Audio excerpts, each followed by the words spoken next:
I can still remember. I always remember. I can remember as though it was yesterday. The day before D-Day, something big was in the air. It was all kept very hush-hush, but one just knew that something was going to happen fairly soon.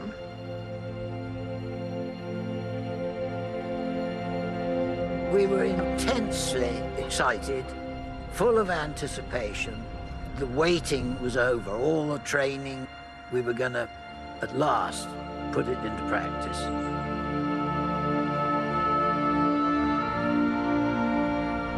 It was history. We didn't realize that we were living history.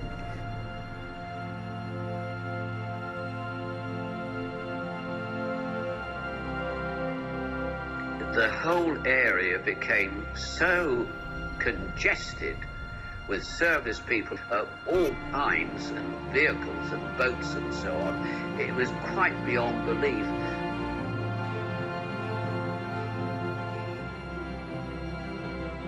We had reached the point where it was impossible to squeeze in another tank or another man anywhere. Middle of the night, there was the sound of voices, engines, and then, of course, next morning, the road was empty.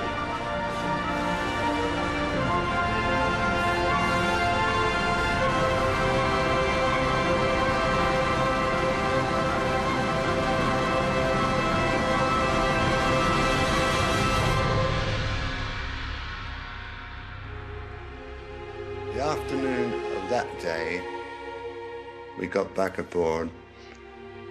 Last post was announced. It's the last time the mail would be taken ashore.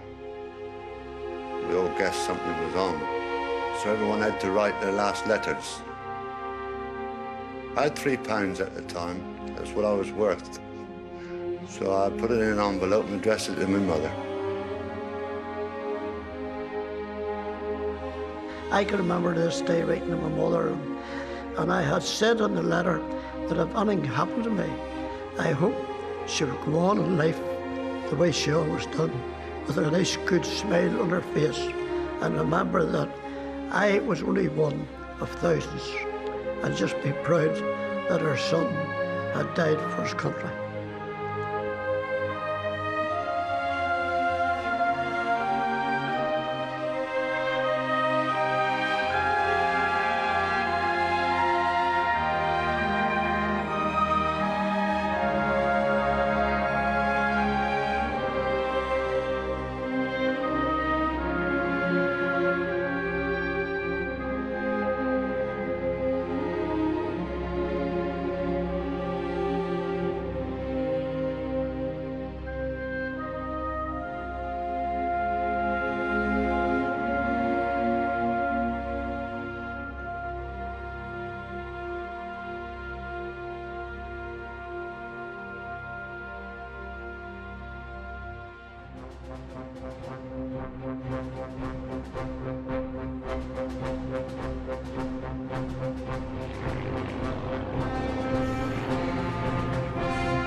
The sky was literally black with aircraft. I think there were 9,000 aeroplanes flew that morning.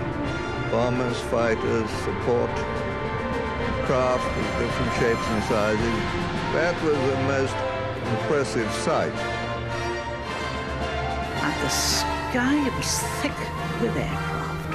And we were jumping up and down, shouting our heads off, cheering them on for all we were worth.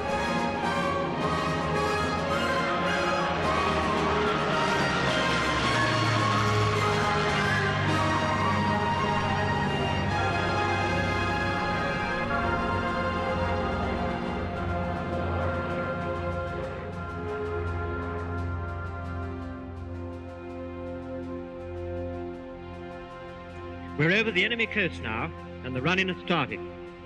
And the word is passed from man to man. The machine starts to rock and jump. 1 minute, 30 seconds, red light, green light, out, get on, get out. Out faster with the full light. Out into the air over France.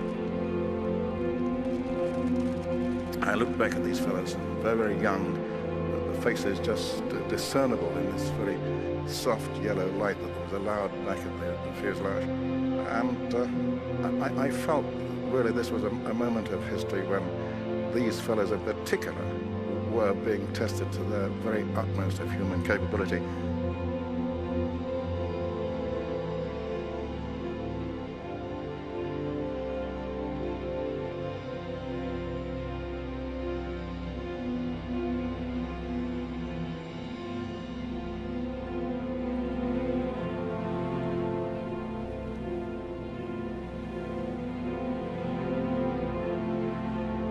When we got onto the landing craft, the atmosphere was one of nervousness and apprehension.